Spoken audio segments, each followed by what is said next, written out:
Welcome back to the Anderson and Lindhardt Show. This is episode 29. In this episode, we get to hear Carter's life update. We also talk about the importance of being in tune with the Spirit, as well as how we produce the podcast, like what each of our jobs are and why we are so passionate about doing so. Thank you so much for listening, and God bless.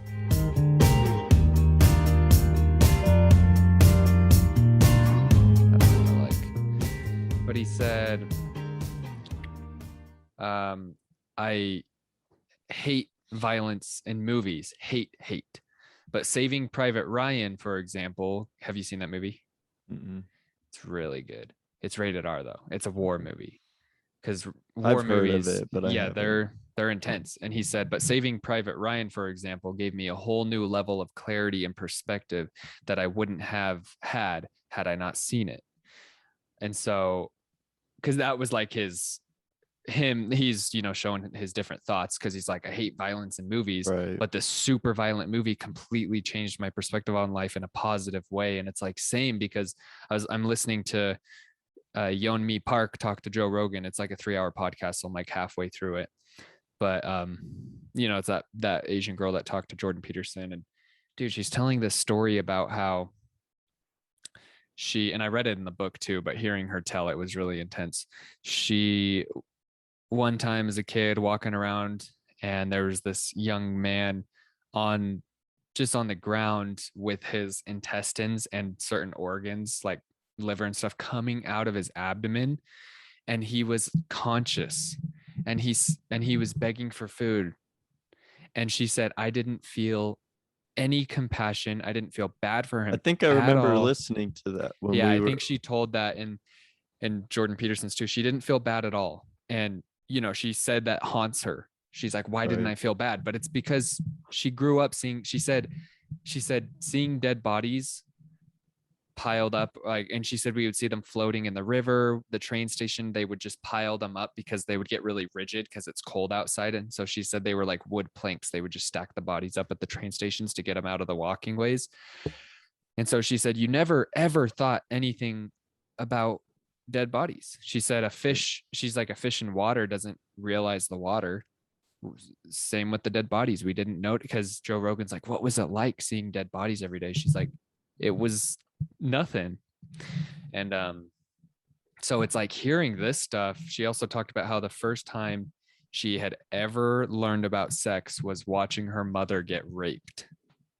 And she had no idea what was happening, because what happens is, dude, she started talking about China in this podcast. That's why, like, one of the main reasons people need to listen to it, because she said the North Korean regime is nothing without China, because China's their biggest supporter. The Chinese regime is North Korea's biggest supporter. They're helping them financially like crazy. They're supporting them in other ways. And China has these giant sex trafficking rings, and they'll send these guys in there into North Korea, and they'll sneak in there, and they'll pay the guards off, the North Korean guards, and they'll help people escape North Korea. Not so much anymore, because North Korea is really cracked down. But like when she escaped, that's how she escaped. It was this dude who was helping them escape. Turns out he's a sex trafficker. Right. So he gets them over to China, because she lived right on the border, gets them over to China. And she said, all of a sudden I got this feeling like I was in a darker place than I just left. And North Korea is really, really a dark place. Yeah. And she said the men started yelling at her mother and in the other room in this shack. And her mother was like, no. And then she said her mother got raped that night, and they got thrown into a sex trafficking ring for like 2 years. So they escaped North Korea, boom, right into it. And so just so sad. But I'm like, this is bringing out such a good perspective. It's the same thing with the scriptures. You read the scriptures and you like read these horrible stories where like, oh, that's so sad or gruesome or violent or whatever it is, but you learn so much from it. So I totally see that, Yeah. So we kind of got started without like introducing, but basically we were discussing something that one of our mission friends brought up about, like, what are your thoughts on like watching R-rated movies? And we've just been kind of talking about before, just like how like we're trying to balance, the prophets have said like don't watch R-rated movies, but then, sometimes you'll listen to a podcast or a video or read a whatever, book. read a book that maybe has explicit content. And so we've just been kind of discussing that. So, but just like quick, like that's what Yeah, we're that's kind of good. Yeah, talking because we were about. just in the middle of it. I just, yeah, for those who Right. are like, what the heck is happening? I hit the record button just because we were rolling in conversation, and it's kind of tough when you're rolling mentally just to be like, wait, stop, Yeah. hit record, start over. So yeah, thank you for explaining that. No, but I think, yeah, it's like I even remember like me and Elder Van Leuven, we would talk about, he watched like all the military movies like before his Yeah, mission, like I've watched a lot of war movies and they are amazing.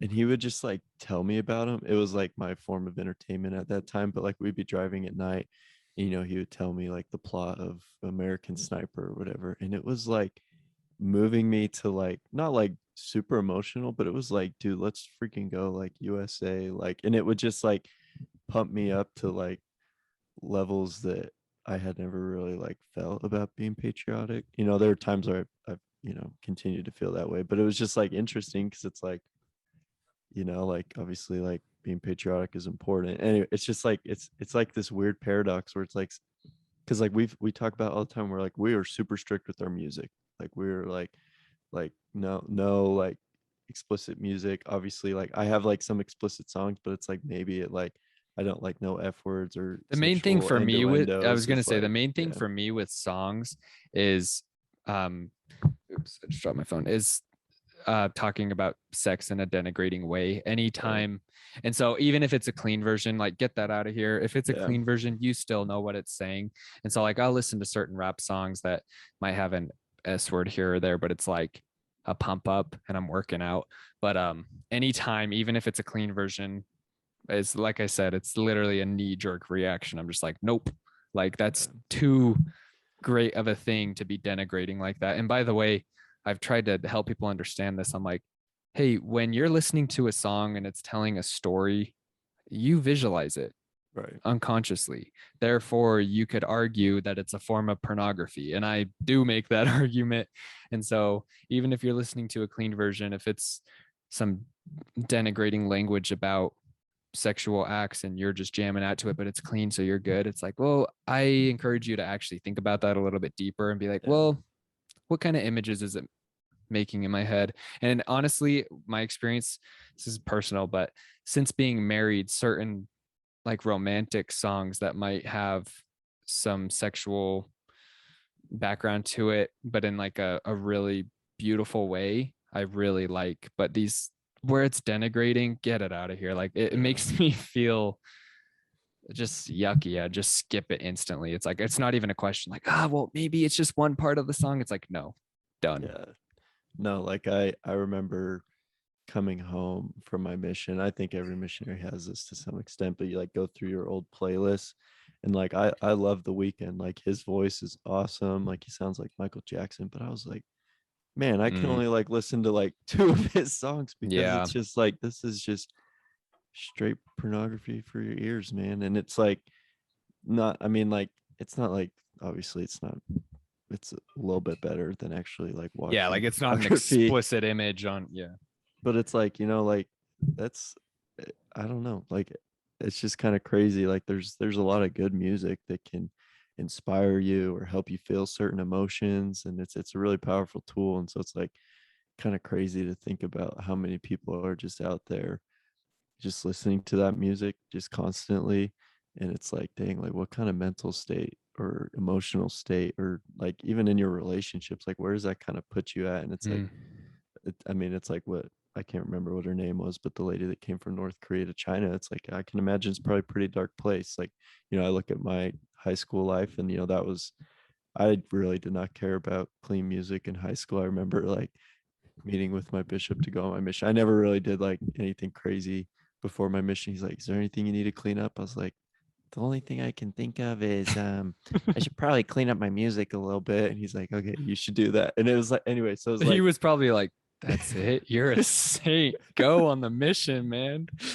anyway, so I just remember being like cleaning that up, and Mm. it makes a difference, and it feels good to be able to say Yeah. like, yeah, like I listen to clean music, that I my rule is like, if I can feel the spirit while I'm doing it, then I don't really care. And so Yeah, and I think that's a good thing because, but bringing that up because obviously this is all, there are lines and boundaries, but there's a ton of room for personal application here. And so that's why subjects like this, Carter and I, we're just sharing our thoughts. We're not saying you have to do this or you have to do I'm not that. saying you're a bad person if you Not listen to explicit music exactly, or watch R-rated movies. yeah, not at all. You're Not at just all. kind of a bad person. That's why they have the celestial kingdom. I'm just kidding.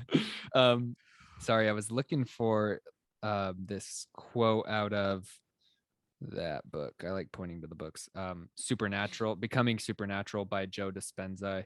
One of the last chapters he talks about, I sent it to my mom. I swear it's in here somewhere. But he talks about media, like movies, music, books you read. Here it is.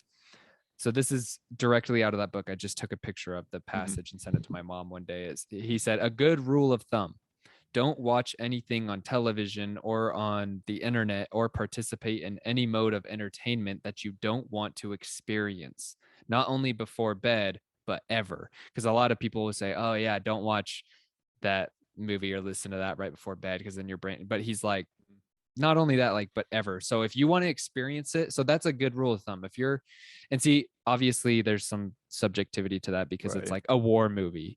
I mean, you can watch a war movie like Riley and I watched Harriet the other day. It has an F-bomb, it has a bullet through a head, it's got violence. It's all true stories of Harriet Tubman's life. It's amazing. I highly recommend it. But he's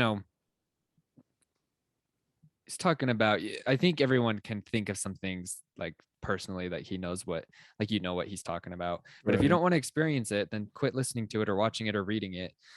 I think that's a good rule of thumb. Like he said, a good rule of thumb. Yeah. No, it's like what we were, I don't know. I don't remember if we recorded this part, but dude, my camera is all like super bright right I now. know. Dude, I actually, this camera, I take back all the crap I talked on it. I actually like it.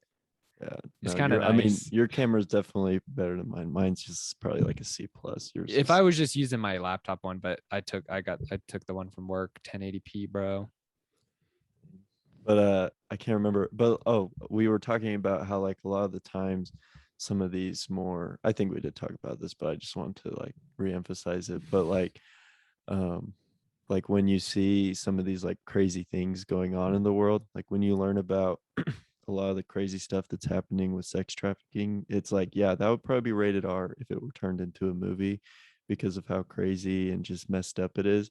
But it's like it helps you open your eyes to kind of what Satan is trying to do and what's kind of going on in the world, or even just like, just crazy stuff like that. And so like it's me and my dad, we've talked a lot about it, and it's like it's important to learn about like this stuff, and it's important to learn about history, and it's important to do all this stuff, but that can't be where you spend a majority of your time, because if you start to just get enveloped by it, if you start to like that's all you're studying, or that's all you're researching, or that's all you're looking into, that's when it turns into like it starts to become like part of who you are. But if it's like you learn about it and you understand kind of what's going on, then it kind of helps you be able to, at least for me, it's helped me be able to see, that there is clearly a good side and there's clearly an evil side in the world. And so like it's been cool to be able to kind of have my dad to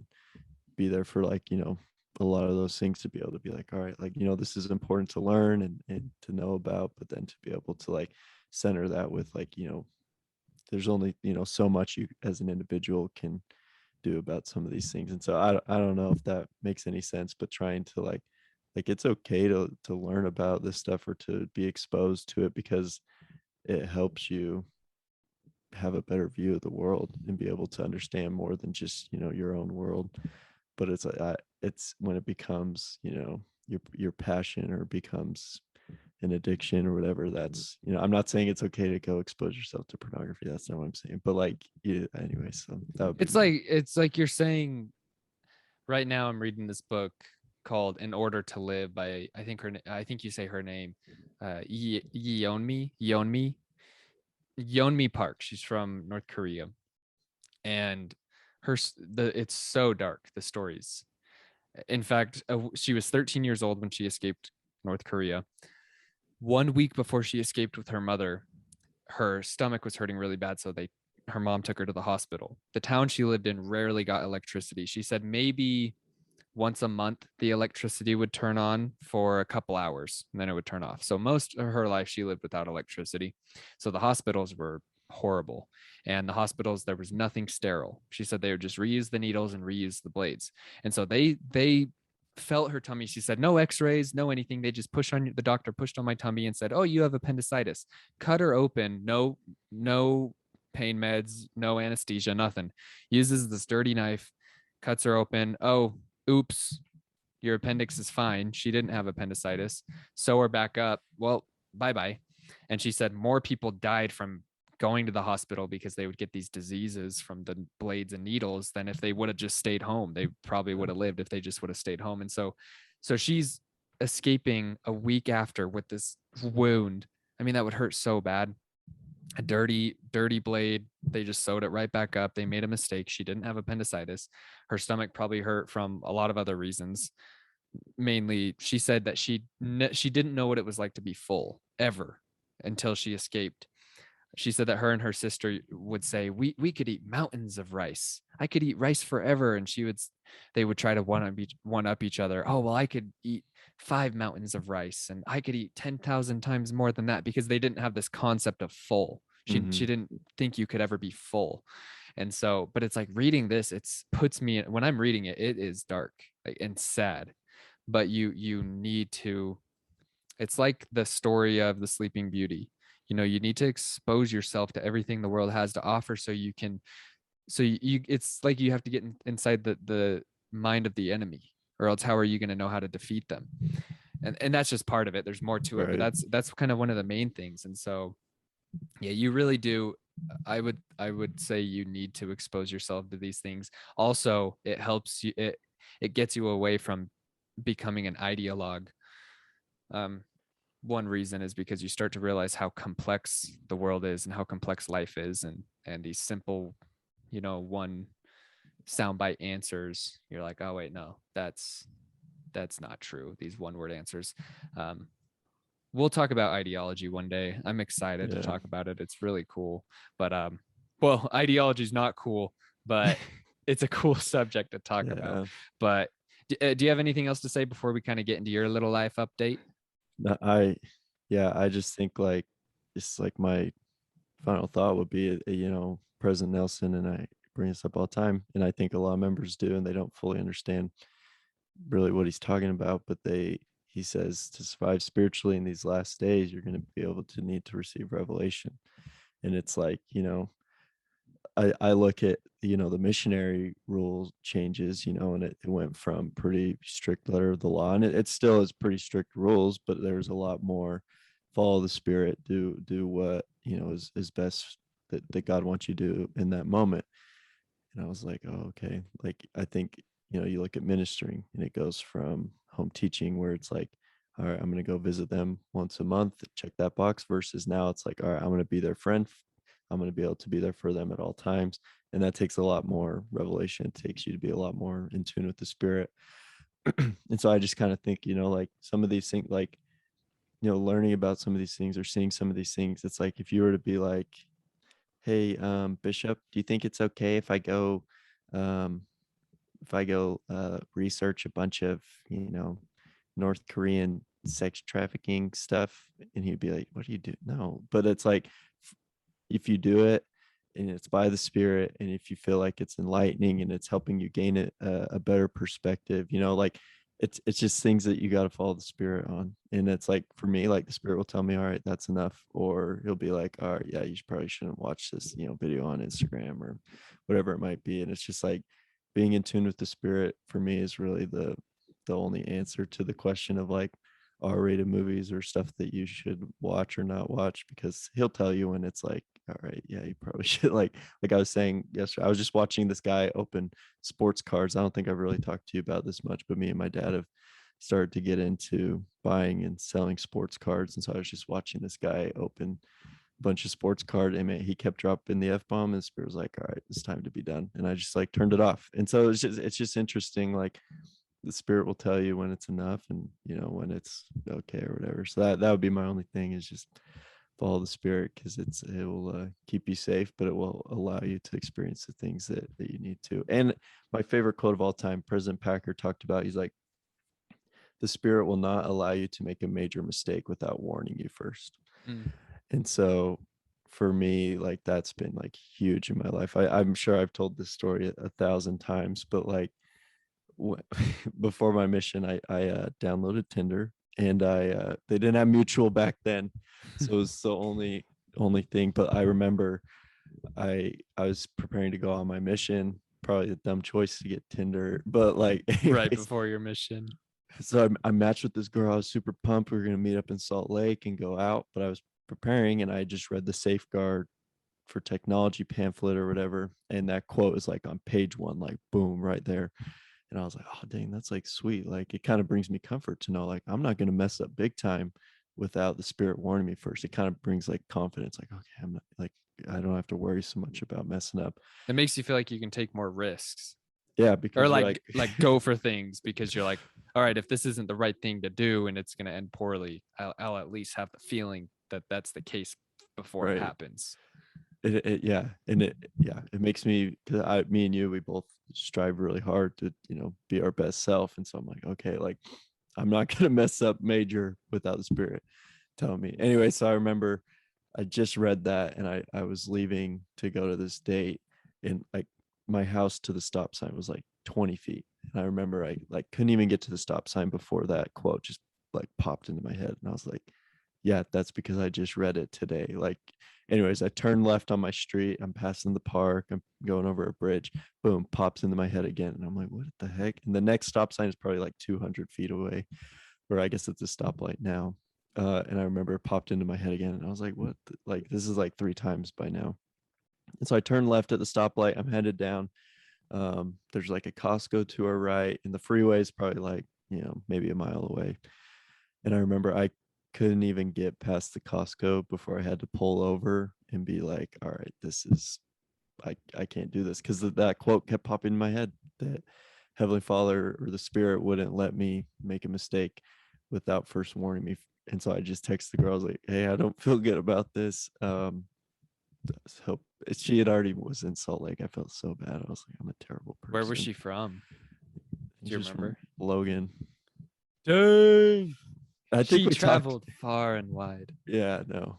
Anyways, I felt like a jerk, but I just remember like that will always, like, I don't know, who knows what would have happened, a car accident, or maybe she was a 40-year-old dude, or like gosh. just all these things, like, they could have gone wrong. I don't know what would have happened. Maybe I would have gone, it would have been fine. But for me, it's been a testimony builder of just like the truth of that principle. And so I think that for me, like that kind of is a great answer to the question of R-rated movies. It's like the spirit will let you know if it's okay or not. And so I don't know, that would be just kind of my last thought, tied in with the little story. But Yeah, thank you for sharing that. I think that's great. And yeah, it's a tricky subject because it's a personal matter to a degree. Obviously, there is a line. You don't go on to pornographic sites and things like that and whatnot, but the wide majority of explicit content, whether that be language or the subject at hand, is very subjective and very up to you personally. So yeah, it's like, be in tune with your higher self, be in tune with the spirit, and take it from there. And that means, as an individual, you need to worry about yourself. And if somebody is staying within the commandment parameters, but they're kind of applying things differently than you, let them. That's they're doing them. Don't think they're a bad person. That's why, like, reiterating it again, Carter already said it, but like, we're not saying you're a bad person or less of a person if you're doing certain things that we don't, because I'm sure there's certain things that I do that you wouldn't do, and vice versa. Because it's like, yeah, we're individuals. Everybody's going to apply things differently, and that's good. That's okay. And just, if you and the cool thing about getting out of people's business so much is it lowers your stress a ton, because you're just like, oh yeah, they can do them, I don't care, man. It's like my quote today I put on. It's one of my favorite quotes by Wim Hof.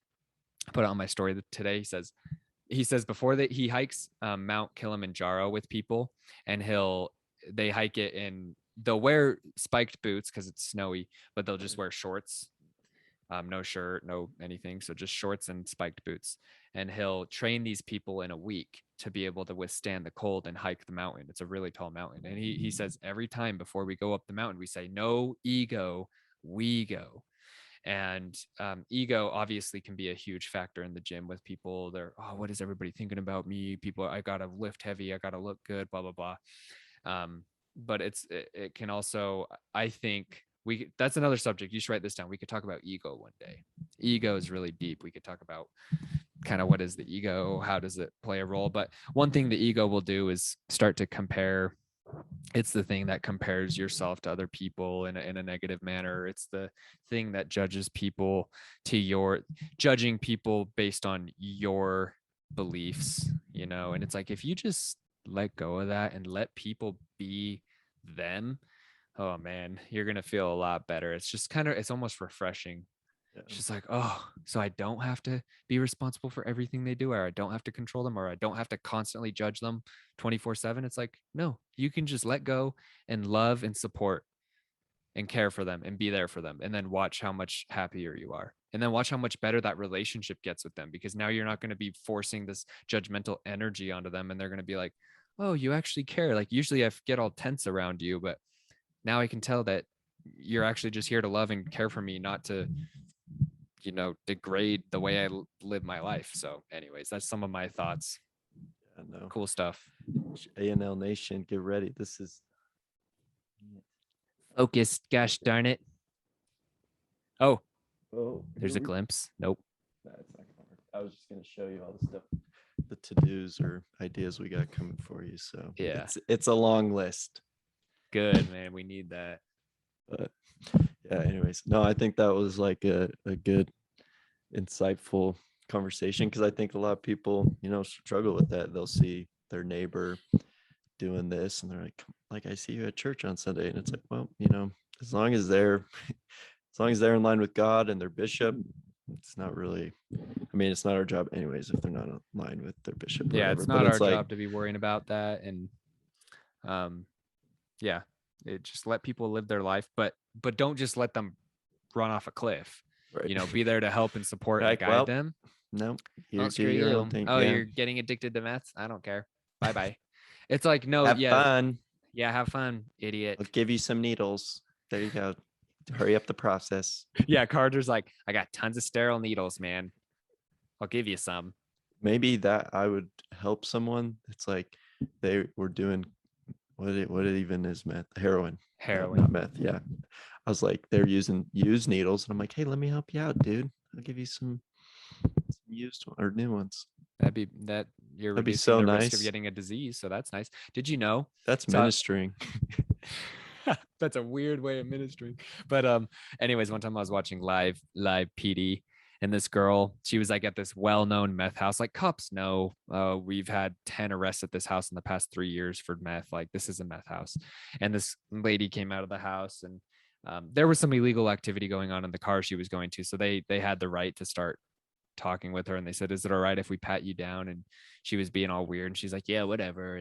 And then it was a male cop, so he patted her down and didn't find anything.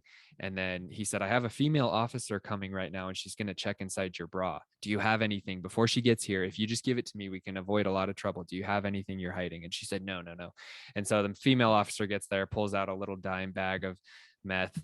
And so the police officer is just curious. What do they think is going to happen? Like, do they think the other person's not going to find it? Like, and dude, I've watched live PD so much. I like, there'll be times where the person's like, they get pulled over. Hey, is there anything you shouldn't have in the car? And he'll be like, yeah, like I got a dime bag of meth and a scale in the back. And he's like, cool, man, because you were so cool with me, like, you're going to get court and you're going to be free. Mm-hmm. But then people who are all sketchy, it's like jail. Anyways, the officer was like, so he said, do you smoke, inject it? Because that's what most people smoke meth. Some people will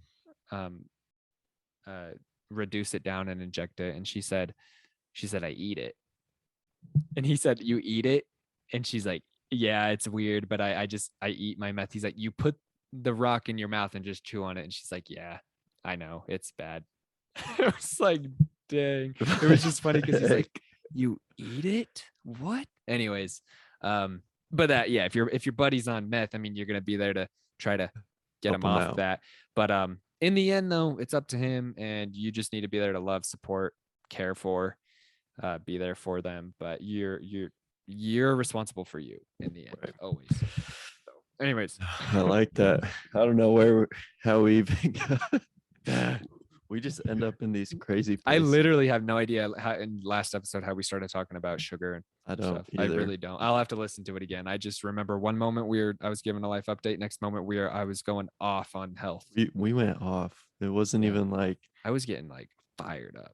yeah, I've been going ham on my family. I've just been like, you know how much sugar's in that soda?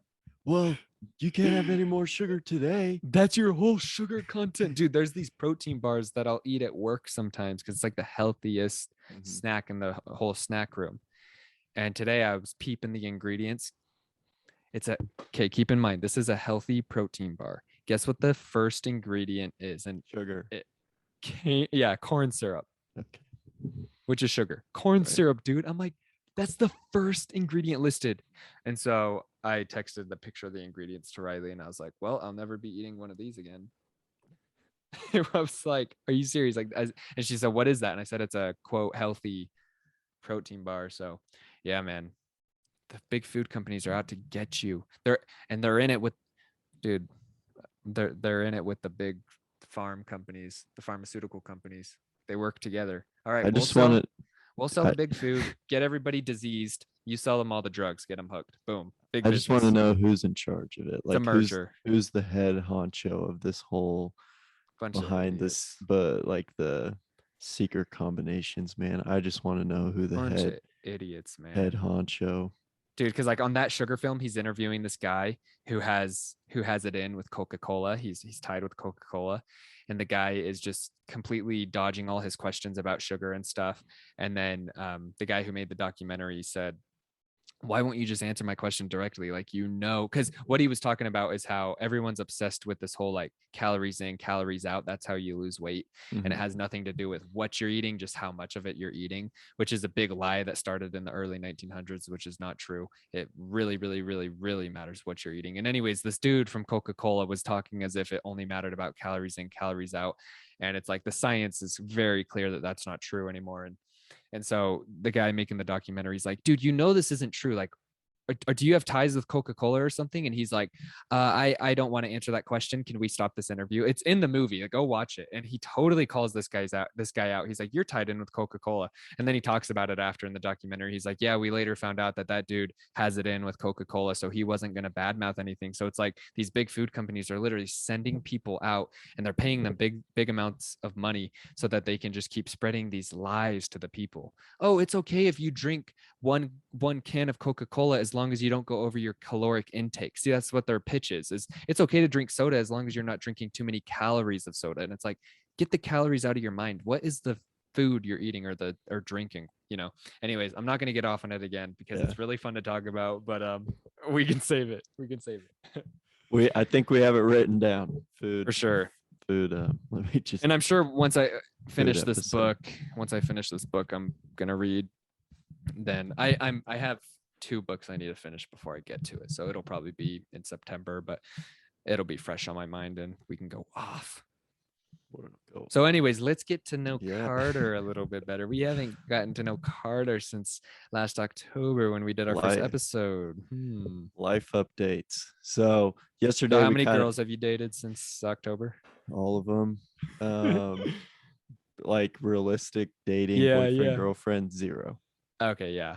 So on a little bit of a cold streak, but we're gonna figure that out. But we yesterday we kind of started with kind of what you're doing for work and kind of your work situation. So I thought we could just start there. But I it's cool because I kind of got a refresher yesterday, and I just want to preface this by saying like I feel so grateful for like it's kind of funny, like my life is almost like perfect outside of that. I don't have a spouse or like a girlfriend, and I realized that yesterday because I had a friend shout out Jeff Christensen, called me. He was just asking me what I do for work and kind of what's going on in my life. And I was just like telling him all the stuff I got going. And I'm like, dang, I got it pretty darn good. And so I just want to preface that by saying, like, I'm so grateful, even though Yeah. life does stink not having a girlfriend or wife. Like, I'm sure Reese can attest, when his wife's out of town, it was not fun. That was so sad. And so Seriously. anyways, but so what I'm doing like right now for my work, and I've mentioned this before, but I teach seminary. And so a lot of people don't really know how this works. And so I thought I would just like kind of talk about it just a little bit. Yeah, I think that's a good idea because I don't even really know how it works other than what I've heard from you. Right. And so I remember I was in an institute class down here in St. George, and we were like we were mentoring students at a local high school, and we go and do come follow me with them once a week. And I was like, yeah, this sounds awesome. Like being able to do that for my institute class, like you just kind of get to go be a missionary with them. And so that's why I signed up for it. My institute teacher is awesome, and he's the man. And he was like, hey man, like, did you know they're hiring like student teachers to teach seminary? And I was like, what? Like, he like talked to me. I'm like, I don't have a degree. Like, I'm not like a professor. He's like, you don't need one. And I was like, seriously? Because like I had honestly contemplated, one of the reasons I wanted to go back out to Virginia and live there was so that I could be a seminary teacher as my calling. Like, obviously, like that's up to the Lord, but like I was like seriously contemplating, that's one of the pros of moving back out to Virginia, was so that I could be a seminary teacher. I was like, so you're telling me that I can be a seminary teacher here and get paid Yeah. like money? And I was like, sweet. And so I went to like, they had like this big class. There was like, I missed the first one because he told me about it later, but like, come to find out, there was like 90 to 100 people there at Wow. this student teacher like kind of beginning phase. And so they give you the opportunity, they like kind of teach you for a little bit, and then they say, all right, here's the teacher you're going to go work with for like 2 weeks. You're going to go observe them, kind of see how they do things, and then we're going to give you the opportunity to teach for like 15 minutes. And it's like, oh, okay, like That day? no, like over the course of like a week or two. So It's you're like like, first day, they're just like, all right, Carter, get up there, see what go. you got. The class is No, just it's staring at you. uh So hi guys. um okay, I don't want to do this anymore, but but like so I remember my first time like going up and teaching a class for like 15 minutes. It went, I mean, obviously like the kids have no idea who you are, and it's just like kind of awkward. high And schoolers are ruthless. yeah, dude, They're like, who is this guy? they're intense. But luckily the kids here in St. George are awesome. That's good. That's good. But I remember the head boss dude is in the back watching me, just taking notes, and then he's just like, thank you, and just like leaves, and you're like, crap, I totally butchered it. And anyway, so they make first cuts. It's That's a honestly high like, pressure moment, I'm sure. yeah, and it's honestly like It's like tryouts. yeah, it's literally tryouts. And so they went down and they made first cuts, and I made the first cut, and I was like, sweet.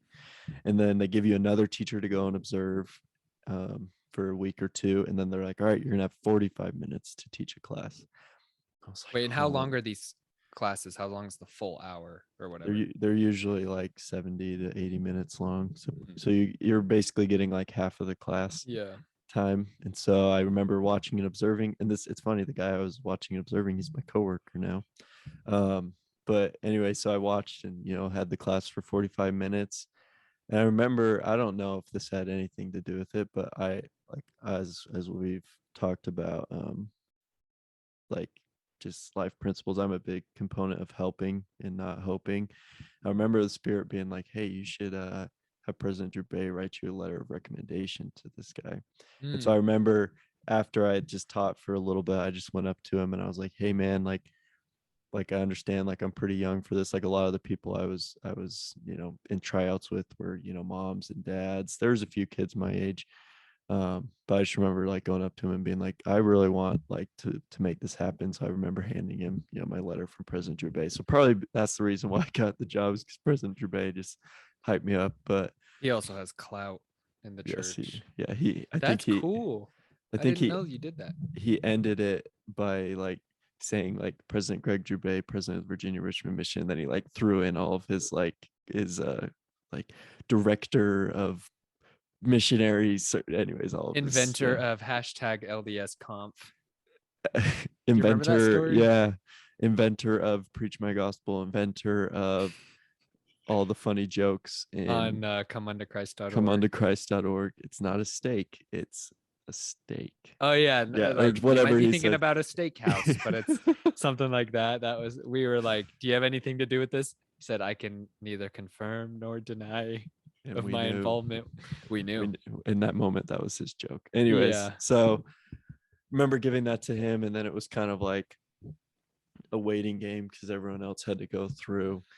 Anyways, I get an email. Wait, was this over like the course of a This is few probably weeks? like the course of a month, the first cut and then the second cut.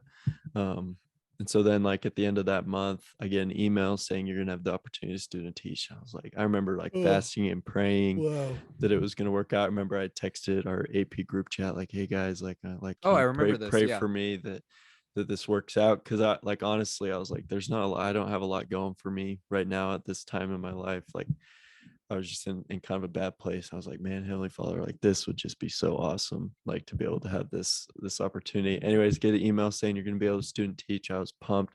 So it got cut from 100 people to 18. Whoa. So I felt pretty blessed to be able to Yeah. like to do that. Just like super humbled. It felt like almost like opening up my mission call again, where it was just you're just like, holy cow, like I don't. Just super grateful. So what you're saying is you're the best of the best as far as seminary teachers come. I mean, I'm not gonna say that. I'll let you say that though. I like I'll okay. say that. Like I truly believe like I'm there teaching seminary for a reason, and like a lot of the times like I feel super inadequate to be like, you know, with these guys that have been teaching seminary for 20 years and everything. But I'm like, a lot of the times I just Heavenly Father just gives me this weird confidence that I've never really had before. But like I'll be in these meetings, like just like 2 days ago, I was in these meetings with that guy that hired me and the principal of the seminary I'm teaching at, and there's like another guy teaching there for 20 years, like just like crazy experience.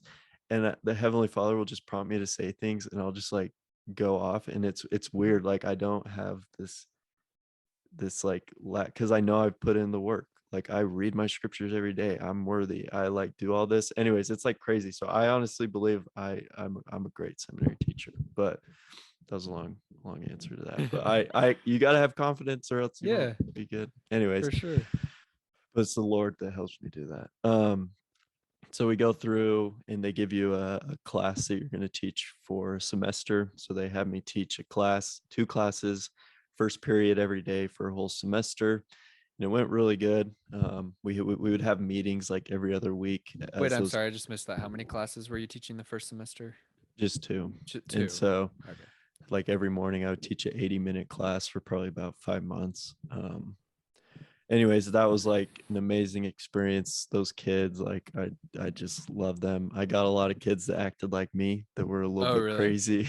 Yeah. But anyways, that group of 18 people, we would meet for probably like, you know, an hour or 2 every other week and just kind of just up our skills and just work on that. And anyways, like a training or something. Yeah, just it's almost district meeting, whatever. Yeah. The church just literally works in mission format. It's crazy. But yeah, if you know how a mission works, then you know how the church works, and then you know how a business works. Yep. So basically God is all knowing. But so I remember like it was like one of the last meetings, and they're like, you know, next time we meet, we'll basically have our decisions made on who's going to be, you know, moving into full-time and who's going to be moving into part-time. They said some of you will get it, some of you won't. And I was like, dang, like that would kind of suck to have put 6 months into this and then to have nothing come from it. But it was weird. They would like still get part-time? No, not everyone got you either got part-time or full-time or you were done. Like sheesh. On out of 18. So there's 18 out of 18 of you guys now. Okay. And so I was like, it was weird though, because I wasn't like the first cuts, like to be a student teacher, I was like so nervous. And this one I was just kind of like, if it happens, it happens. Like it was really weird. And I remember a still feeling. Yeah, but it was also like it was like this the thing you were talking about last night. It was like this weird confidence that I was just kind of like, whatever. Like I'm like I'm it's gonna work out, whatever happens. Yeah. And in the times, so like your bosses would come and observe you teach and stuff like like every once in a while. And the times that they came in, my students went ham. Like they would, like I remember like there's this kid that maybe only came 50% of the time, but the time my boss came to teach, like he was like bearing testimony and like sharing crazy experiences, and everyone was just building off of it. Anyway, so I owe it all to my students, because every time my bosses came in, they just like stepped up big time. And so he's like, dang, like they're just going ham.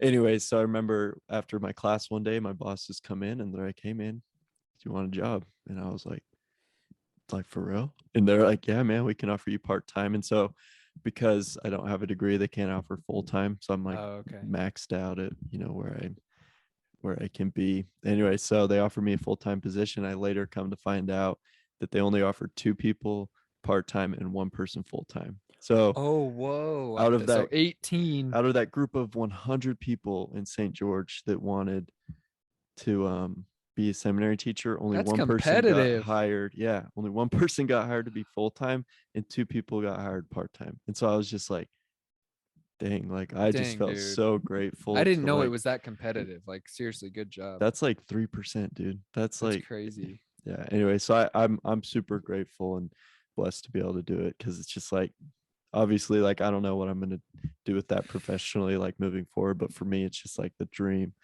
job to be able to work going through college and stuff. Just like I get to start my day basically being a missionary, and then I get to go to school and you know, work on that. And it's just like the relationships I built and people I was able to meet, and like even like the other teachers and stuff like have been so inspiring to me. Because I mean, to be a seminary teacher, you got to be pretty devoted to God, because you're not making millions of dollars and stuff like that. And so just kind of learning from them has just been one of the greatest opportunities of my life thus far, and they pay me pretty darn good, so I feel pretty grateful.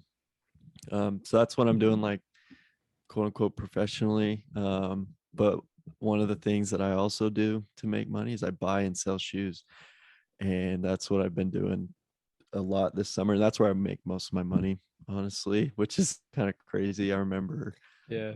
last year when COVID happened, I got laid off from my graphic designing job. And so I just went full into selling shoes, and I made more money in that last summer selling and buying shoes than I would have if I kept working full time. I was only working part time. If I made more money selling shoes than working full time at my job. And so to Dang. me, I was like, dang, like I can make pretty good money doing this.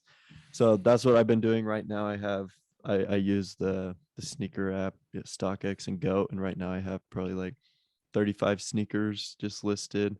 And they'll sell every once in a while or whatever, and I'll make money, and I'll be cruising marketplace or things like that and buying and selling shoes. And so that's it's fun, because it's like I would do it even if I didn't make money, because I just love shoes. But it's like it's just a fun way for me to be able to make shoes. And I'm actually gonna hop on a call on this Saturday with this guy that does it full time for his job, Oh, and wow. he's just like tries to help people expand and realize ways to be able to, you know, because it's like obviously I'm only one person, you know, I don't know everything about sneaker reselling, but in their application type thing, they talked about how people that really invest into this make up to 6 figures doing it. And so I was like, if this can Dang. be a side hustle, and that's literally what it is. And I Yeah. remember I was talking to Jeff Christensen. I was like, you know, I'm at this point in my life where I'm like, I'm living at home. I don't have to pay for rent.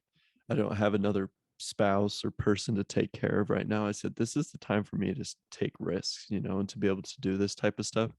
And so like I'm just kind of going all in on a lot of these things. I'm like, how cool would it be to be able to have a side hustle making $100,000 doing something that you like love doing just for fun? Like that's like fun money. Like my sneaker money Yeah. is my fun money anyways. And so it's just like that's something that I'm doing, that I have a really good time doing. Like it's yeah, it's sweet. So I love doing that and collecting shoes. Me and my dad have started getting into sports card, just very recently, getting into like sports cards and buying and selling those, because like it's insane, dude. Like some of these cards will be like worth like 5,000, 10,000, $15,000, and it's just a stupid card. I'm like, I this is know. What the insane. heck? It's like a Pokemon card. Yeah, and it's Tell you worth this, trade more you than this a Pikachu. freaking car. And Yeah, so it's we've crazy. gotten a little bit into that. And you know, like just for example, like we've we just have gone through some of the cards we already had, or ones that we recently bought. And we already have, $500 to $900 in inventory and stuff. And it's just like little things That's funny. that we're like doing to try and, make money on the side. And it's kind of like waiting for whatever takes off, and be able to stick to it. And then, yeah, like the podcast we had talked about yesterday, kind of talking about what we're in charge of a little bit. Yeah. We were going to talk about that, but we didn't. And so like for me, like my main responsibilities, and obviously we help each other out where we need and stuff like that, but like I'm like all in on the graphics and putting up, the post, not the post all the time, because Reese does a lot of the real stuff, but like hit this episode, blah, blah, blah. right, this episode, and like bios, and like I don't do it all the time just because it's not as interactive and you can't click on it and just go to straight post. But if you see like the stories with the pictures of me and Reese, like that will be me. And so that's that, just because that's what I have in my background. And so that's kind of what I do. A lot of the stories and stuff that we post will be posted by me, and Reese has gone ham on the real stuff. I have another. I'm gonna post another one today. Yeah, get ready. Of us. It's freaking good. Yeah, man. I'm trying to think like, oh wait, yeah, I was like, there's like one other major thing I do. I've been one that we've been able to figure out after a long time how to put it on Spotify and that's Apple a huge Podcasts. thing that you do. That's like, yeah, a big chunk of the pie. And so I'll go and upload that every week on #Podbean. And so that will I'll like upload it there, and then I pay them money, we pay them money, and they put it out for us. And it's cool. It's only like $5 a month or whatever. Like it's super cheap. And so, yeah, if you're trying to put a podcast on Spotify, Apple, Amazon, Google, it's not expensive. Yeah, we can help you out, because I had a hard time figuring it out. Yeah, that's all so Carter. If you ever want help with that, Carter volunteered his tribute, and I said, okay, yeah. Anyway, so that's one of the things we do. And then, moving forward, we talked a little bit about it in previous podcasts, but we want to continue to try and expand and grow as we can call it a company. It's a company, yeah, but a company, a brand for sure. To continue to expand. And so being able to kind of get into some workout t-shirts and some inspirational, motivational t-shirts. And that's what I did for my summer sales company. And so been working on that a little bit, cooking up some ideas for you guys. We're excited for that. But yeah, it's kind of like, it's basically graphics and posting stuff on Apple Podcasts and Spotify, and then kind of any other graphic needs that we have and kind of things like that. So that's kind of what my role is. But let's hear what you're doing. Yeah, I don't think people will appreciate all the work that you put in as well, because it's a lot. No, first I need to pee. Okay. You can say anything you want, or I can just cut it out. But if you choose to have a monologue, I'll be right back. You won't even know what I'm saying. Oh gosh, I'll be right back. Just gonna Snapchat my girlfriends real quick. See if any girls messaged me. Dang, dude. Bruh, that was bad. Well, it was good. It's just I had to pee real bad. Real bad. Seeing if any more girls message me on mutual. That's what I'm about, bro. Anyways. Oh, dude, this is side. I'm gonna flying to Virginia on Saturday morning. Oh yeah, dude, I'm pumped for you. And I'm gonna make some cool workout videos. I'm excited because it's just gonna be me in the garage in the mornings. So, anyways, okay. So yeah, what I do for the podcast is the Zoom account is mine and Riley's, and so that's how we're able to have people on for as long as we want and whatnot. And so when I close out the video, Zoom is awesome. It automatically saves this recording into a file. It organizes it for you in your files. It's awesome. Yeah. And so I'll go on and put everything together. So I'll record. Illinois. So I'll just put it all together, like for the fans.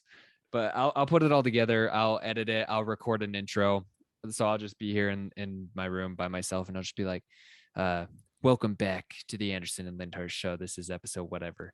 And Dude, my mom loves the intro. Really? She like she just hated how we would just jump into it. I don't know why. Like I didn't think it was that big of a deal. But I like the first time she just texted me and she's like, I freaking love the intros. And I was like, all right, we'll keep doing them.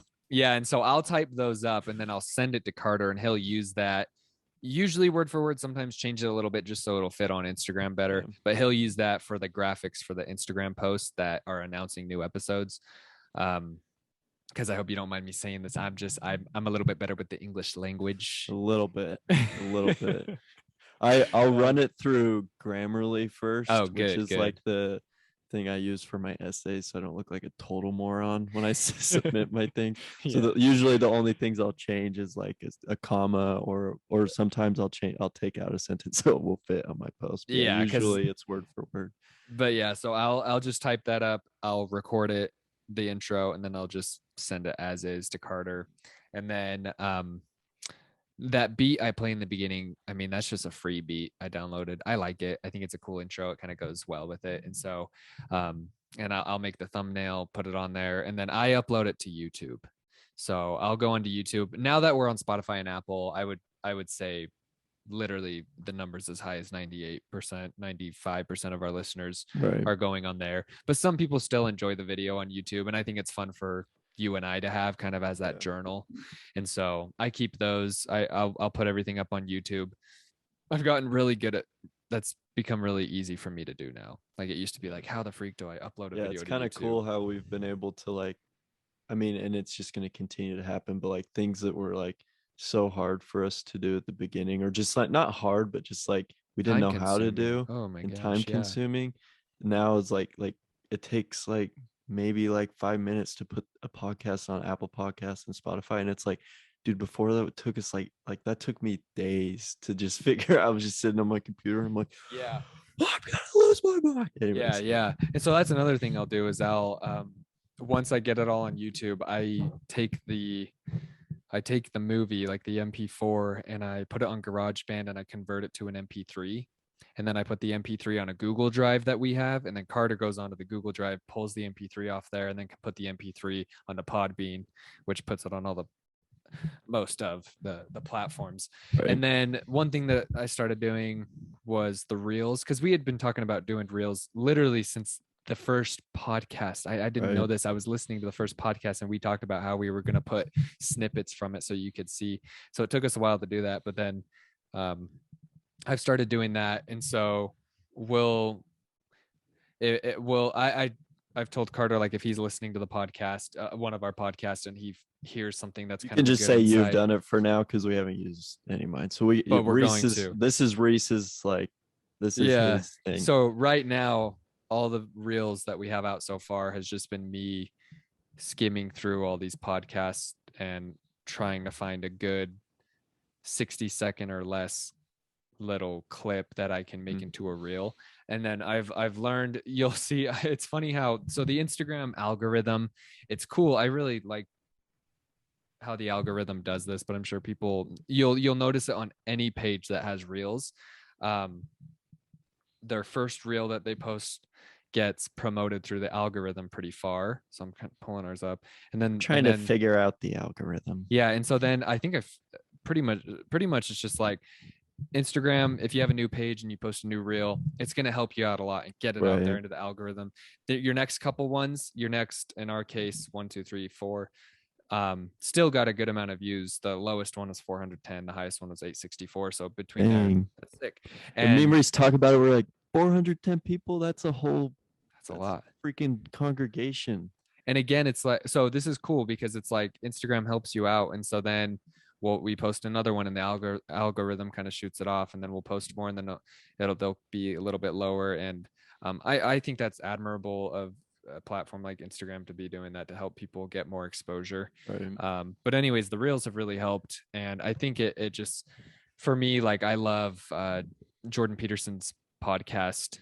His team is pumping reels out from clips from his podcast, and it's nice. I see him all over the place, and it's like it's never usually it's not from him specifically. Like other people will be sharing them. And so that was kind of like our vision is like, dude, we should, I mean, it happens with all type of podcasts, but just him specifically. I see him all over the freaking place. Yeah. And it's like that was kind of our vision, is wanting, you know, to have little clips that people could like see and be like, okay, this is kind of what they're about. And then super easy to share, because it's kind of hard to be like, hey, listen to this, you know, hour-long podcast. Yeah. You know, people don't always have time for that. For sure. And so that's been really cool. And what I was going to say is I think it's funny how our first podcast has almost 10, or our first reel, excuse me, has almost 10,000 views, because it was my first one. I didn't really know what I was doing. Right. I was completely experimenting. I had woken up one morning, I had tons of time, and I just got on. I found a clip from the Owen, when Owen was on with us, and I was like, oh, I'm gonna make this into a reel. And I didn't cut out any of the ums and the breaths and the likes, and I didn't cut any of that out. And so it was just us three talking really uncut, and a lot of pauses and breaths and likes and ums. And it's like, that's the one that Instagram blew up for us. But it's like everything happens for a reason. Right. So anyways, now I've gotten really good. Reese called me that day. Oh yeah, that and was like, because funny, we were dude. both like, we saw it and we're like, oh, it's already at like 1,000. I think we were both just kind of watching it. And then like I took a screenshot, and when it was at like 4,000, and then he called me and it was at like 5,000. We were both just like freaking out. Well, yeah, like, this is gonna get 75,000. Because I posted it, and my thought literally on God was, I'll be happy if this gets 150. And then I threw my phone down, and I went and was doing something, and then I went and checked, and I was like, oh, it's almost at 35. And I texted you. I said, dude, it's almost at 35 views. Yeah, that's kind of cool. Yeah. And then you texted me, but as you were texting me, I called you. I was like, dude, it's almost at 6,000. It was like, what the freak is happening? But see, it's cool. Like I posted a personal reel last night of me working out, and it got almost 5,000 views like that night. Like the algorithm just, but it's like, again, everything happens for a reason, and it's more fun to look at it that way. But it's cool that the algorithm does that and can help you get more exposure. So those have been really huge for us. And so yeah, I'll just go through, skim through, try to find clips, and then make it into it. And I've gotten really good at making it so I could take a 70-second clip from the podcast, and I could make it 55 to 60 seconds, because I'll go in and first I'll make sure I have all the cuts between who's talking done, and then I'll zoom in on iMovie, and you can see the audio track, you know, the ups and downs, and you can see where someone takes a big breath like that, and I'll just cut it. I'll just snip that out. And then there was this one of the Owen one, the second one of us and Owen had said something that he jumbled his words a little bit. And I was really impressed with myself, because I just played around with it for a while, and I figured out how to make it. You cannot notice. Like, it's crazy. It sounds just like he said it the way he intended it to be. And so I'm trying to do that to make sure that it stays in that 60-second. Because if it's not 60 seconds or less, then it can't be a reel. It has to be an Instagram video, which I don't mind posting longer stories on there, like we did with my high school story. But I like having the ones where you can see our faces. And so that's been really fun to make. And once I find the clip, it's typically taking me 15 to 20 minutes to finish the reel. So not bad. Finding the clip is the long part. So if A&L Nation, if you guys like are listening and you're like, dude, this would be a fire, like, because a lot of the times, like, we don't, you know, always have time to go back and listen to the new ones, or the, you know, or even some of the older ones. And it's just like, if you guys are listening, you're like, dang, that was like a power statement or whatever, like, hit us up, man. Like, we would appreciate, you know, you being like, yeah, this would be a great reel or a good highlight. Or whatever. Just be like, hey, I was listening to podcast 24, and at around minute 25, y'all said something that might be a good reel. Check it out. Like, that'd be helpful, because that's the most time consuming part, is me sitting down and skimming through the podcast. But I will say, you want to hear something cool? I haven't even told you this. Probably 60% of the reels that I've made so far, which is, you know, a couple of them. It's not like we have a ton yet, but what I've done is, on iMovie, it just has all your previous audio tracks that you've been working with on there. And so I'll just go on there, and I can just click in a random spot on it and hit the space bar, and it'll play it. Like, I don't have to get it down into the track bar and everything. It's just like a quick menu. And a bunch of them, I'll just put my mouse over it, click space bar, it'll start playing something. Boom, I make that into a reel. That's happened probably not 60% of the time. It's probably happened like 4 or 5 times I though, mean, which that's is just pretty how cool. good it is. It's Anywhere I click, man, it's gonna be good. But I thought that was cool. It's like, dang, this is sick. Like I just went boom, click, space bar. This makes a good reel. So those have been fun to do. And then I also want to do more stories here and there, less frequently because they take a lot longer. But those right. captioned stories of us, because some of the older podcasts have really, really funny stories and then good insights in them. But you don't see our faces. So that captioned one I made that on Sunday morning. I wake up at the same time every day, so I don't sleep in on the weekends. And so Sunday morning, I'm usually just kind of like, oh, what should I do? And I was listening to that podcast because I wanted to see if there's anything in that one. I think that was number 8 or so. And we were actually in that room where you are right now in St. George. But anyway, so that's kind of what I do is just the editing, putting it up on YouTube, getting the intro recorded, sending the MP3 over. So I guess I like master it all, which is it's easy. It's not like music, I just throw things in. If like I just went pee a few minutes ago, but I'm gonna cut that out, you won't even know, so I'll kind of go into that. Other than that though, we keep it raw. Like it's an organic, we're not in here cutting everything. It's just, and people notice that obviously because we're out here just thinking out My loud. mom will be like, I heard you chewing. And I'm like, Mom, it was one time. I just had to chew my bubble gum. Dude, I love bubble gum. Mind gum, bro. I had to chew my mind gum. But we should make a shirt with that. Oh yeah, so I wanted to talk about it, the shirts just very briefly. Yeah. So this was Carter's idea and I love it. So we had been talking about the word decide a bunch, and we were like, what if we made a shirt that says decide, like the definition or a definition that's motivational, and so sorry, I'm writing it down, but my mic's gonna fall off. It's not. Yeah, you're good. You're balancing it. But so Carter made up some mock-ups because he designed t-shirts for a company for a long time. So I mean, and he's good with. I'm a pro. Design. Pretty much a PMP. Pretty much a pro. Yep. So, anyways, we have this vision of not only just making just t-shirts, but also like t-shirts meant for wearing at the gym. And like this one that makes your arms just yeah. Like you want one that you don't want a shirt that the sleeves are like twice as big as your arms at the gym. Like nobody wants that. It just makes you feel small.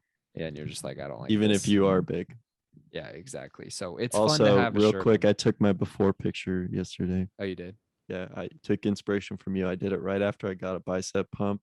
Yeah. So I took the before picture. I'm doing the A&L 6-week challenge and just trying to be like consistent, eat good, nothing like I'm not trying to like do anything like super crazy. It's just more about being consistent and stuff. So anyways, what's crazy is in just that 6 weeks, you will see a difference. It might be small, but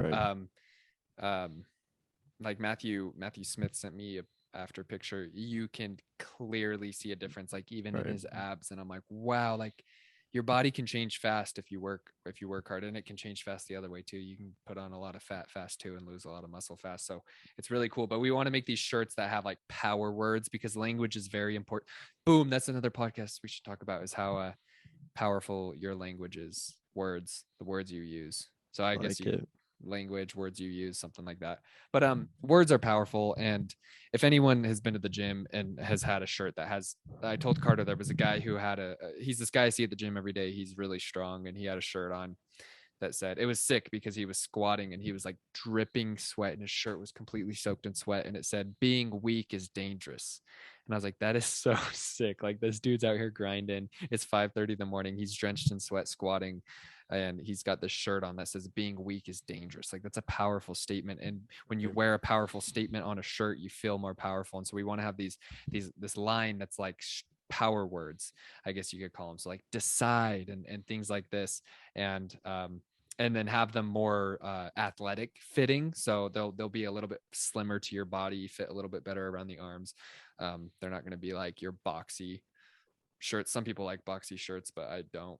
I would much rather have a shirt that fits my physique. So that's kind of the vision right now. So we want to make a goal of getting at least one shirt done just for me and Carter, just to get an idea by the end of this month. Yeah, no, I think like kind of just my overall thoughts with, and we've talked about it a lot, but it's so fun to be able to start to feel the momentum building. And it's like these things that we've talked about on the podcast, you try really hard. Incremental improvements have exponential gains or something like that. But Boom. that That's was pretty much it. yeah. Yeah. But it's cool to start to see like those things starting to happen, with our podcast. It's like, we didn't like, we're not trying to overwhelm ourselves. We're just trying to improve just a little And bit. just have fun with it too. Like it's like a game. It's fun. Right. But I get to talk to my homie for an hour and a half about important stuff, and get it. We've been able to like make a lot of really cool connections with people and being able to have them on.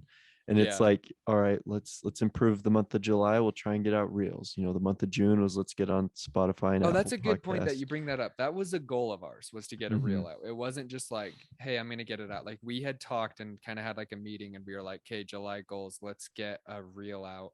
And we had another one, which I guess technically we kind of hit last night, if you count that, if you count my reel. Oh, yes. Oh yeah, the workout one, because we Yeah. talked about doing that too. Yeah. Dude, those are fun to make. I'm gonna make those more. Dude, we're just hitting goals all over the place. Hitting goals like crazy. So yeah, it's like this year or this month. So T-shirt yeah, goal hitter. that was a goal. So it's like we had that aim and we got the reels out and now they're coming out. Right. And so like, and it, it's like August, trying to have a t-shirt out. And it's like, well, what's it going to be, in September, October, November, December. And it's just like, it's really exciting to see, obviously like we know the things that we talk about are true, but it's just even more powerful when you start to like see it happening in a specific example. It's like, we're not just sitting here talking about, these things of, being disciplined and being, you know, whatever, I don't, all the things we talk about, we're trying to apply it into the Anderson and Lindhardt brand. And it's so cool to be able to starting to see it, come into fruition. And we know it's just going to continue to happen because, as we put in the work, it's going to be able to do it. And I don't know, that for me, that's just been so cool. And it's like when you talk about it, you start to feel unstoppable. You start to just feel that momentum. I almost feel like if I were to stop doing like A&L work, it would literally keep propelling me because we have a lot of momentum behind us. Mm-hmm. And so it's like kind of cool to feel that. And so it's like, obviously I'm not going to stop doing that. And so it's like, dang, like if I just keep doing what I'm doing, that momentum's just going to continue to push you to be able to achieve, the things that we're going for. So that, to me, it's been really inspiring. And just like another testament to me that, the things we talk about, it's makes a difference, man. It's awesome. Yeah, totally. And dude, I just thought of how like the sense of meaning we feel like. I feel like a lot of people, especially who are adolescent age, high school, and even into our age, like college age, I mean, your brain's still developing, so you're just still kind of an idiot. But they anytime you're doing something that's really meaningful, it gets made fun of, Right. um, which is fine. Like I don't really care, but it's just I'm just noticing that it's like I don't know. I just had this thought come to my mind, so I'm trying to articulate it. But this is meaningful to you and I, Right. and it could easily be made fun of by some people, like, oh, you have a podcast, ha ha ha. And it's like, oh, Jeff Oh, Bezos was selling books out of his garage, ha ha ha. Or whatever. Just but this we're not doing this just for this vision of money. We're doing this because like before we started recording today, Carter and I typically just naturally, it's not like we plan on doing this, just naturally we talk about people who have reached out to us in between times that we haven't talked, because we are having people start to reach out to us more, which is awesome. Like it's so freaking awesome, dude. yeah. I love the fact that people are feeling comfortable to reach out and call us or DM us and ask us a question or ask for help or support or prayers. It's all so cool. And like that's why I do this. I do this because It's people we wouldn't expect a lot of the time, which is even yeah, more like awesome. gratifying, awesome, exciting. And I was going to say, my why of doing this is to help eliminate the unnecessary suffering in your life. Whoever Mhm. you are, and you're having suffering that that is caused by some stupid thing you're doing or not doing it, and you just need help to stop or start something. And if I can help you with that, that is so amazing. Like that is why I do this. It's so much more gratifying than money. Money's awesome, but feeling that feeling of I helped somebody and I'm not taking the credit for it. You know, there's a difference between taking credit for somebody's else's achievements versus I take credit for helping you though. I helped you get there. Like there's plenty of people who helped me get to where I'm at in my life and I give them that credit. You know, I ended up doing all the work to get there personally, but they still had a part in it. And so it's like me being able to have a part like that in people's lives is so amazing. And I've always just been such a deep thinker my whole life. And it's literally my whole life. It sometimes there's been times in my life where I wish my brain would just stop thinking so deeply about the way the world works and about the way I operate, because it kind of, like with my job, for example, it's kind of gotten me confused because it's like today I enjoyed my job. I made 45 calls. They were all cold calls. So they weren't all cold calls. They were like 80% cold calls. So it was tough. And I got 2 sales out of 80% cold calls, which was like awesome. Oh, dang, this job is sick. But then it's like, but one day. So anyways, I just think so deeply about how I operate. And sometimes it gets me all messed up, but it's like, but I'm grateful for that. And I love sharing that with people. So if somebody wants to know a little bit deeper about something, I would love to share my thoughts on it. I'm not saying I know everything. I'm just saying I have a lot of deep thoughts about stuff and it's fun to share them. And I think it can bring a lot of new perspectives to people. And so I don't know, I'm kind of going off on a tangent, but this is so much, this is honestly, Carter and I wouldn't be doing this in our free time if it didn't mean something to us. You know, I wouldn't be coming home from work and telling Riley, hey, I'm going to go lock myself in the bedroom for 2 hours and talk to Carter and some other people sometimes.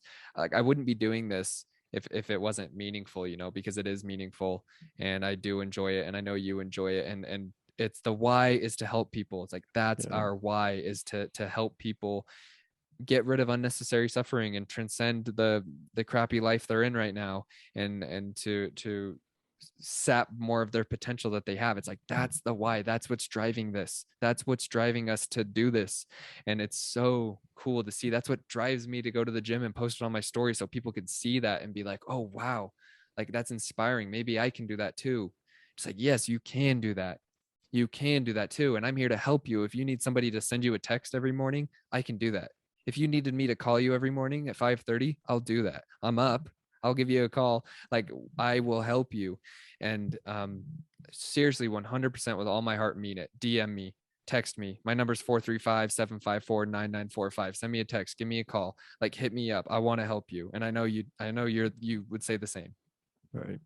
Yeah, no. And I just think, you know, one of our, you know, biggest whys is because we've seen how much people have invested in us, including God. I think we've seen how, no, I mean, not let's include God. And it's like, no, like obviously He's the afterthought. yeah, no, he's the big reason behind it. And I think we've just seen how much he's invested in us and how many opportunities he's given us, and the talents and abilities that we both have that are God given.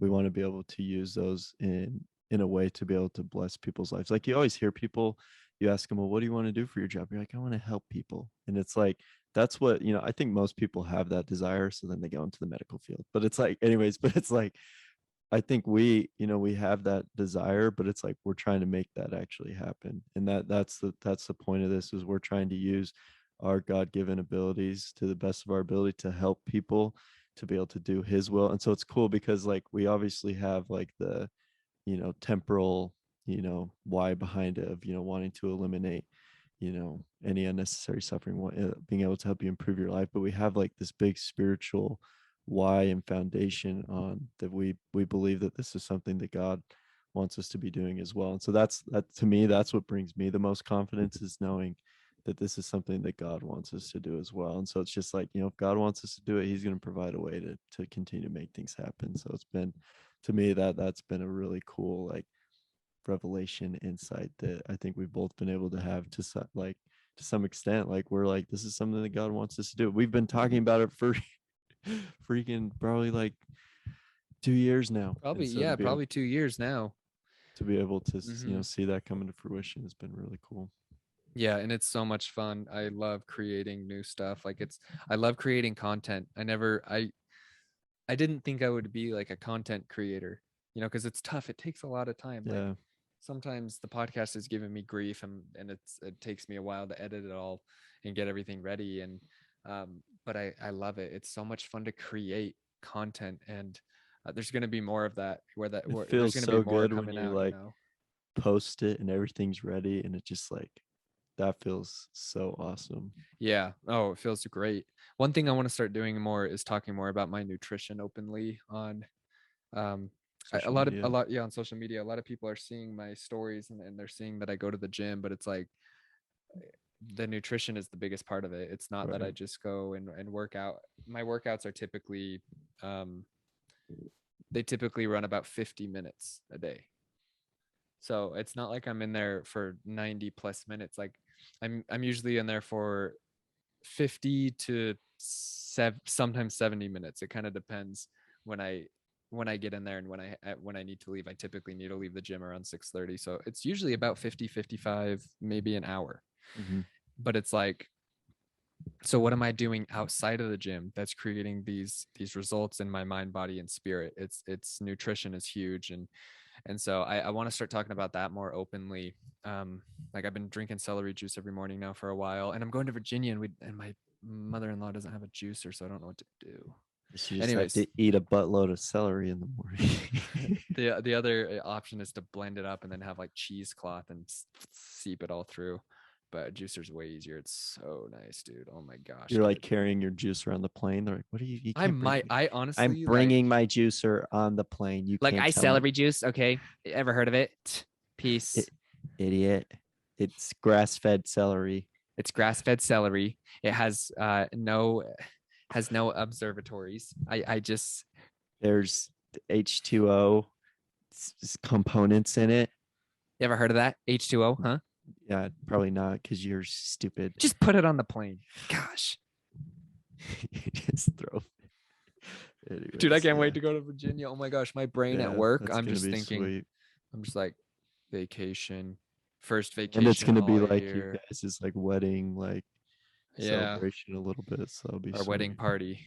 But anyways, yeah, back to that real fast. We can wrap it up here soon, but Okay. I definitely want to start talking about that more because one of the big things, like, so I've been battling with this thought a lot where it's like, in this Western culture of ours, which has so much good to it and so much bad because there's opposition on all things, one of the things that has gotten into people's brains is, if you don't have a degree, then how can I trust what you're saying? Which I get to a certain degree, because there's a lot of workout people I've watched over the years on YouTube or Instagram, like these big influencers. They have millions of followers. And for example, like I am so obsessed with the shoulder impingement injuries that people get from pressing, because they press out like this. And I guarantee people who lift, if they're watching this, they're going to be like, oh, Reese is talking BS, because they've just watched these people and they've just gotten ingrained in their mind that you lift, like you press like this. And it's like, I press like this. You'll see it in my videos. I press my elbows at a 35 to 45 degree angle, because your shoulder's not meant to do this. There's tendons in there that will get impinged, and it can cause shoulder discomfort on the not bad end to complete shoulder injury. And you can't bench press or doing press motions for a long time. Anyways, kind of forgot where I was going with this. I just got all onto that. But just with the nutrition, I just want to talk about it more and talk about how I remember. So my brain, is always telling me, it's like, dude, you're not certified to talk about this stuff. And I'm like, hey, I get it, but I am certified because it's my God-given right to talk about what I'm learning.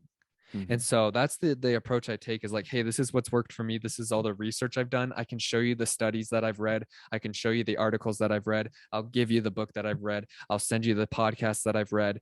Here's all the research that I've studied. And it's education. Just because I didn't learn it in a college classroom doesn't mean it's not education. In fact, it might be even better education, honestly, in my opinion. So it's like, I've learned a lot about nutrition. And so I've been trying to give myself credit. I've not trying, because there's no try. You do or don't. I've been giving myself more credit for the knowledge I have. Like I told you, I had a friend reach out to me, ask me if I could help him lean up a little bit, get rid of some fat while still maintaining the muscle that he's built in the last few months. And it's like, I'm confident in doing that. I'm like, I can, because I was already a pretty lean person at the beginning of this year, and I've decreased my body fat percentage in the past 3-4 months by the way I've been eating and the way I've been training. And so it's like, yeah, I am confident in doing that, and a lot of the influencers, there's this lady, her company is called Just Ingredients. You can look her up on Instagram. It's just dot ingredients. And so she was extremely depressed at one point in her life, was going to kill herself, literally had it all planned out. I think she might have attempted, if I'm not mistaken. That might be wrong, but anyway, she was in a horrible place, and started learning about food and how food affected your mentality, and all these bad ingredients in the big food companies, and not just food, but also cleaning supplies. The average American household, I think it's something like, I could be wrong, something like 70% of households in America are more polluted than major cities in China in your house. So you think you're breathing clean air, but because of all the chemicals you're using to wipe your mirrors down and wipe your kitchen down and to wash your clothes, all those chemicals, they're in the air. They don't just, we just think that they're not there, but they're there. 70% of Americans' homes are more polluted than the major cities in China. Like, that's horrible. You're breathing in, it's red air day inside your house. And so she started learning about all this. She's all off it now. She has 500,000 followers on Instagram now. She's from Utah. And she teaches doctors at seminars. No college degree, none. All self-education, all reading studies, all blah, blah, blah, blah, blah. All self-education. She teaches doctors about food, because guess what? The doctors aren't learning that in school. They're learning about drugs, not food. And so she's teaching them. And so I'm like, that's cool. College, great, love it, whatever. But I don't need that degree. A degree is a sign of competence. If I can show people that I'm competent without it, that's my degree. And so I just wanted to kind of get that out there, that I'm cultivating more confidence in myself for what I do know, because I realize there's a freak ton that I don't know, and there's way more that I don't know than I do. But it's good to focus on both. You need to focus on both, because if you focus on just what you do know, you're going to think you know everything, and then that's where arrogance comes in. Right. But if you have one foot in what you do know and one foot in the unknown, then you can cultivate this confidence where you're going into the unknown, but you have this safe place where you can always come back and reside to. So I understand there's so much, and even the smartest nutritionists on earth, if they're a good nutritionist, will admit the human body is so complex. There's things we don't even understand. Like, I don't understand how if I eat a banana, my tummy hurts. Like, I'll get a stomach ache if I eat a banana. And if Riley eats a banana, her stomach feels fine, but her throat gets itchy. So it's like, the human body's so interesting. If you eat a banana, you might feel fine. And so it's like, everyone's so different, but I do know a lot, and I want to share it. And this is the last thing I'm going to say. You and I talked about how we were learning so much, and we felt like silence. We just couldn't be silent anymore. It was like, we have to talk about this stuff, these truths that we're on these we used to be on phone calls for 2 hours when back in last summer and fall. I was out in Virginia. We'd call each other just to, hey, what's up, man? How you doing? And then 3 hours later, we had just talked about kind of how our podcasts go. And it was like, dude, we need to record these. Like, it's silent. One of my favorite quotes is, when you have something to say, silence is a lie. And that's how I started feeling in my life. I was like, I feel like I'm lying by not talking about this stuff. I feel like a liar, and I don't want to do that anymore. And we were like, we need a platform. I wish we had a platform. And then we were like, let's just make one. And so boom, Anderson and Lindhardt Show created, Genesis, boom. Anyways, amen. Yeah, that's my thoughts. I think just in closing, like we try, I mean, like, because we believe in integrity so highly, we really try, and like, we hope you guys know, like, we're really doing our best to, these aren't hollow words. Right. We do our best to not like say, hey, you guys should try and do this, and not do it on our end. And obviously we both do it in different ways, but I think we both really strive to have meaning behind the words and things that we tell people to do. Like, if we tell people to work out, we are doing our best to do that as well, eating healthy. And so, like, I just hope, and I think that brings that confidence that we can help people, is because it's like, these are things we're doing. We're putting the time in, and we're investing time into our spiritual side of things, our mental, physical, and all these things. Like, we're putting in the time, and when you put in the time, that brings confidence. And so we're confident in the things that we talk about, because we see it not only in our lives, but in the lives of other people, in our brand, and things like that. So we try and do our best to walk the walk, and you know, try and help you guys do the same. So that'd be all I would have to say. Cool, man. Well, I think that went good. We got your life update in. Seminary teacher of the year, 1% or 2%, 2 part-time people out of 100, and you got one.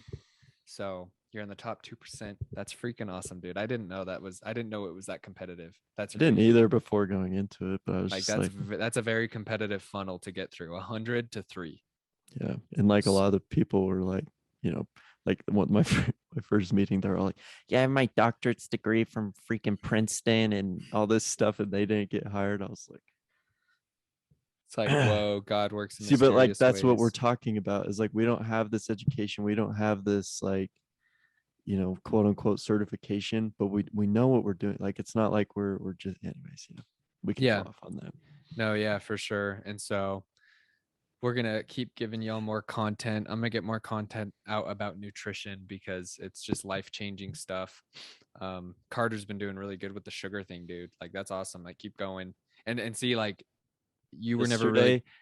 I counted out how many freaking nerd candies I was gonna have, and I had a headache after, and I only had 17. I was like, all right, I might just stop eating candy. I rarely eat candy, and then when I do eat candy, it'll be there's this organic brand they sell at Target. Oh, is it that licorice stuff? Yeah, okay, dude. And so it's candy. It still has sugar in it, so it's not like, oh, it's healthy because it's organic. No. It's still got sugar in it, and it's rare that I eat it, but it's premeditated when I'm gonna eat it. For example, Riley just bought 2 licorice packets, that brand. They're in our cupboard right now. We're taking them on the plane. So it's premeditated, it's planned out. I'm going to have some candy on the airplane, and it's going to be the specific brand. I'm not going to go as far as to eat, you know, Skittles or something like that, but I'm going to treat myself, because part of being on planet Earth as a human being, part of getting a body was to experience pleasure. 100%. I believe that. Experience pleasure in an appropriate way. And so, yeah, eating, you don't just want to freaking kill yourself by saying, I can only eat this, blah, blah, blah. I'm never going to eat candy. It's like, but yeah, dude, it's weird. You'll get these sugar headaches. You get sugar headaches from quitting sugar. And then once you're off, some people do. I don't know if you did. I didn't really, but a lot of people report they start quitting sugar. They get headaches after a week. The headaches are gone. And then you get a headache when you eat sugar. Yeah. It's funny. So anyways. All right, A and L Nation, we love y'all. We appreciate the support with the highs and lows, but continue to let us know if there's anything we can help you with, anything we can support you in. That's why we do it, and we love you guys. So we'll see you for episode. Is it gonna be 30? Oh yeah, dude, 30. So cool. 30, baby. Exciting. All right. We love you. Bye. All right, love you. Bye.